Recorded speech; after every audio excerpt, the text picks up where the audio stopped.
Kumu is a name that I came across a few years ago, and I think originally I came across them because at one of the London drum shows, Kumu had a booth opposite to the Mike Dolbear stand where I happened to be working. So I got to hear some of their wood drums and see some of their wood drums up close. And I know they had, it was either an 18 or a 20-inch bass drum that sounded like a cannon.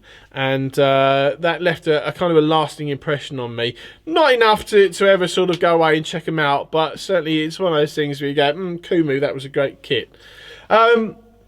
About 3 or 4 years ago, I went to one of the local drum stores over in West London, and I went actually on behalf of MikeDolbear.com to check out some of the snare drums that they had there.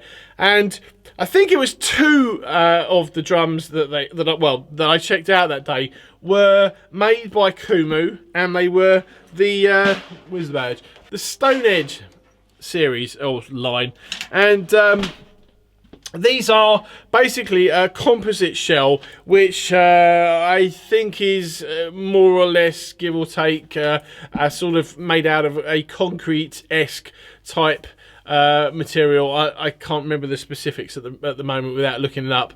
I think it was actually probably was the same two drums, and I can say that because I've been into bell percussion on numerous occasions over the years and recently as well.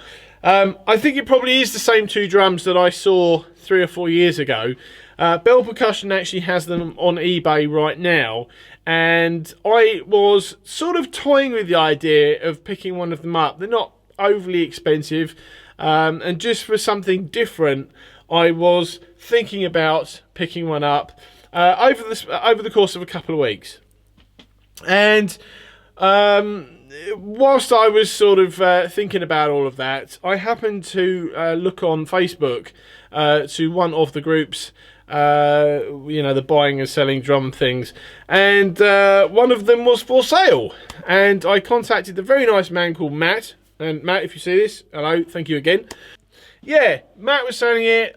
We sorted something out. I bought it from him. Managed to upset Luke Underwood in the process. Dude, sorry, you should buy first, think later. That's always the way I've worked, and clearly it's done well for me. Yeah, I got the drum, turned up a couple of days later. Matt had an Evans dry something, the one with the head with the coated head with the little holes in it. It was a little too dry for me, so I've put a coated ambassador on there, the old classic again. It's kind of opened it up a little bit, I think. Still, I think fundamentally quite a dry drum. And, and that was kind of what I was expecting. That's kind of what I was wanting. So, yeah, it's what are we, 2, 6, 8, yeah. So this is a 10 lug drum, 10 tube lugs. You've got the sort of piccolo-esque mini strainer, works all right. It's cool. Fairly generic wires on there, and but they work. It sounds fine. I think maybe possibly could do with something a little bit more snappy, but they're fine for now anyway. The only thing I don't like about this is the badge, which is basically nothing more than a sticker. Yeah, I mean, I've gone on about badges before. Yeah, this is pretty naff. It doesn't affect the drum, obviously. But other than that, it's a nice drum. It's different, and I like different.